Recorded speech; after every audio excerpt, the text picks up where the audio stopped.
कपिल जी से सवाल है। कपिल जी, भ्रष्टाचार को लेकर बड़ी बातें, बहुत सारी बातें हुई।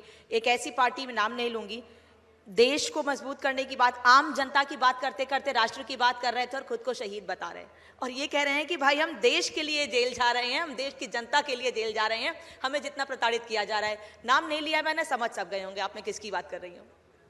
नहीं, नाम आपने ले लिया, आप तिहाड़ी बोल देते, जिसकी कैबिनेट की मीटिंग जेल में होती है वो बोल देते, ठेके देने वाले बोल देते, भ्रष्ट बोल देते, निकृष्ट बोल देते, झूठा कुछ भी बोल देते तो सबको पता होता किसका नाम लिया जा रहा है।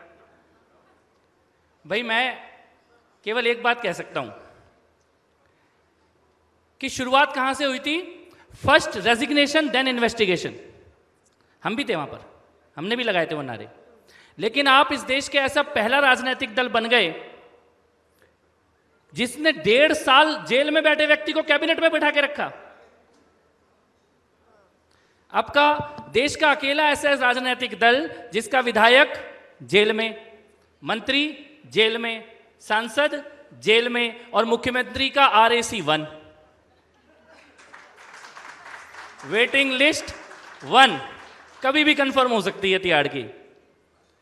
यह देश की राजधानी की स्थिति, और यह गंभीर स्थिति है क्योंकि राजधानी का अपना एक व्यक्तित्व होता है, एक राज्य का अपना एक व्यक्तित्व होता है, और उसको रिप्रेजेंट करने वाला व्यक्ति उसका प्रतिनिधि ना लगे, ना बोलचाल से लगे, ना व्यवहार से लगे, ना चरित्र से लगे, तो इसका मतलब है कि स्थिति विकट है।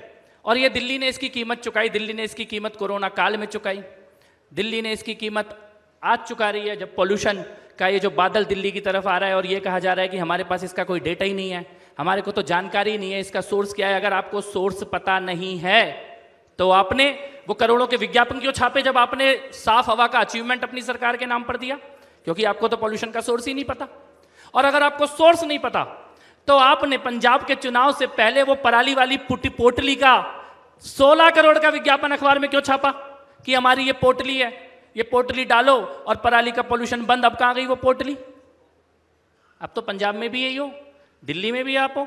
और ये जो बच्चे यहाँ पे जितने लोग आए हैं वो अपने बुजुर्गों की और बच्चों की हालत देखते होंगे। वो दिन शुरू हो गए दिल्ली के।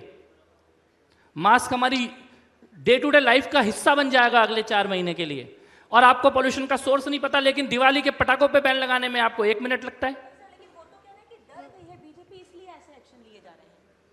डर गई है इसलिए ऐसे एक्शन लिए जा रहे हैं, वो तो ये कह रहे हैं। नहीं, जेल कह रहे हैं हम जैसे तो तमाम राज्यों में बढ़ रहे हैं, खुद को मजबूत कर रहे हैं, हमने पंजाब भी जीता, अब हम राजस्थान भी जा रहे हैं, उससे आप डरे हुए हैं कहीं आपकी जमीन ना। नहीं, देखिए मैं तो कहता हूं वो सारा देश में लड़े, और उन्हें लड़ना भी चाहिए, क्योंकि उनके लड़ने से इलेक्शन कमीशन की कमाई बहुत बढ़िया होती है। 99% सीटों पर जमानत जब्त होती है।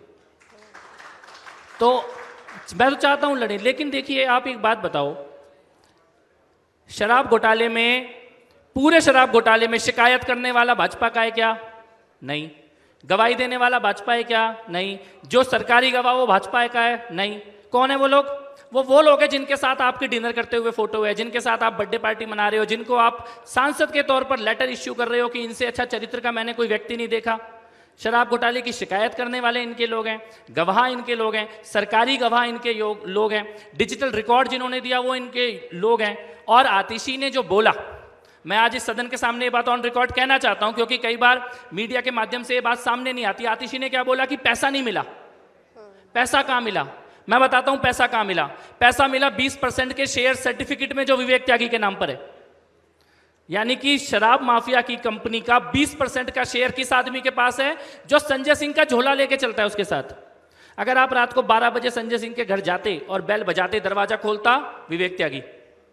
अगर संजय सिंह मंच पे है तो नीचे बैग पकड़ के खड़ा है विवेक त्यागी। संजय सिंह को आप फोन करोगे, फोन उठाएगा विवेक त्यागी। और वो विवेक त्यागी दिनेश अरोड़ा की कंपनी में 20% का शेयर होल्डर है। यानी कि दिल्ली में 1000 करोड़ की शराब बिकेगी तो 200 करोड़ रुपए किसका? विवेक त्यागी का। यानी विवेक त्यागी कौन है? प्रॉक्सी है। और पैसा किसकी जेब में जा रहा है? वो विवेक त्यागी 20% का शेयर होल्डर कैसे बना?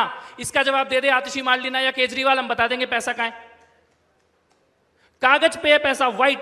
ये तो शेयर होल्डिंग सर्टिफिकेट है। नोटों से निकलते हुए, गद्दों से निकलने वाले नोट, तकियों से निकलने वाले नोट से भी बड़ा सबूत है ये कागज पे लिखा हुआ ठप्पा लगा के 20% का शेयर। सबूत तो आप लोग लगातार दे रहे हैं, लेकिन जिनके ऊपर आरोप लगा रहे हैं आप, वो उनका कहना है कि भाई हम तो पाक साफ हैं, चाहे कुछ भी करा लो, कितनी जांचें करा लो, कोई फर्क नहीं पड़ेगा। मैं आपसे सवाल ये करना चाहती हूँ कि ये जो एक, चूंकि हम राष्ट्रवाद की बात कर रहे हैं और राष्ट्रवाद में सबसे बड़ा मामला भ्रष्टाचार है, जो दीमक लग चुकी है, वो खत्म कैसे होगी? क्योंकि देखिए, बात किसी भी हम राजनीतिक दल की करें, आप आएगा सत्ता में तो अब ये आरोप लग रहा है कि नहीं भाई हमें काम करने नहीं दिया जा रहा है, जो जांच एजेंसियां उनको एक्टिव कर दिया गया है, तो हम करें क्या? चूंकि प्रदूषण की बात आपने यहाँ पर कही, तो ये सवाल, मतलब मैं जनता की ओर से ये सवाल करना चाहती हूँ कि भाई इसको खत्म कैसे, पूरी ग्रास रूट लेवल पर खत्म कैसे किया जाए? क्योंकि आरोप प्रत्यारोप के जरिए तो मामला मैं बताता हूँ, दो तरीके से खत्म होगा। एक तो जो इंस्टीट्यूशनल करप्शन है, जो लीकेज है, जो कि आपने टेक्नोलॉजी के माध्यम से खत्म की। पहले 50 करोड़ जनधन के अकाउंट खोले, फिर सब्सिडी को डायरेक्ट ट्रांसफर में कन्वर्ट किया, पैसा सीधे खातों में जा रहा है, लीकेज वाला करप्शन वैसे खत्म हुआ। और दूसरा जो ये राजनीतिक माफिया बैठे हैं, बड़े बड़े मगरमच्छ बैठे हैं, सफेद पोश अपराधी बैठे हैं, ये तो ऐसे ही खत्म होंगे, ये सारे जेल जाएंगे। और अगर किसी को इससे पेट में दर्द हो तो मैं ये कहना चाहता हूं कि लालू यादव भ्रष्ट है, इसकी शिकायत किसने करी थी? नीतीश ने। भाई उनके बेटे भ्रष्ट है, इसकी शिकायत किसने करी? जेडीयू के लोगों ने। महबूबा भ्रष्ट है ये बोला फारूक ने, फारूक भ्रष्ट है ये बोला महबूबा ने। मुलायम भ्रष्ट है ये बोला माया ने, माया भ्रष्ट है ये बोला अखिलेश ने। ठाकरे भ्रष्ट है ये बोला पवार ने, पवार भ्रष्ट है ये बोला ठाकरे ने। बादल भ्रष्ट है ये बोला कांग्रेस ने, कांग्रेस भ्रष्ट है ये बोला बादल ने। इन सब ने एक दूसरे की शिकायत करी, अब जांच शुरू हुई है। मोदी तो केवल जांच करा रहे हैं, शिकायतें तो इनकी खुद की करी हुई थी। अब जब जेल जाने का नंबर शुरू हुआ है तो ये चोरों का गठबंधन बन के तैयार है। मैं केवल ये पूछता हूं, कोई भी ऐसा है जो गया और बेकसूर होके वापस आया? एक भी है क्या ऐसा? एक भी वापस आया है क्या? जो जा रहा है वो आ नहीं रहा। लेकिन आपसे इन लोगों को बड़ी मोहब्बत है, आपका नाम जपते रहते हैं, मतलब हर तरफ से, चाहे दिल्ली का कोई भी मामला हो तो आप बहुत दिल के करीब है। इसका क्या रीजन है? नहीं देखिए, मोहब्बत होनी चाहिए, क्योंकि मोहब्बत की जो परिणति है वो अभी हुई नहीं है। हमने 4 लोगों को भेजना था, अभी 3 ही गए हैं। और मैं ये बात लेकिन कहना चाहता हूँ गंभीरता से कि भ्रष्टाचार के खिलाफ देश में आंदोलन बहुत हुए हैं, लड़ाइयाँ बहुत हुई हैं, लेकिन उसको लॉजिकल कंक्लूजन में कितनी बार ले जाया गया? जिन लोगों ने भ्रष्टाचार के खिलाफ बड़े बड़े आंदोलन किए, लड़ाई करी, लेकिन उन्होंने लीगल प्रोसेस को फॉलो नहीं किया, उन्होंने उसको कंक्लूड नहीं किया।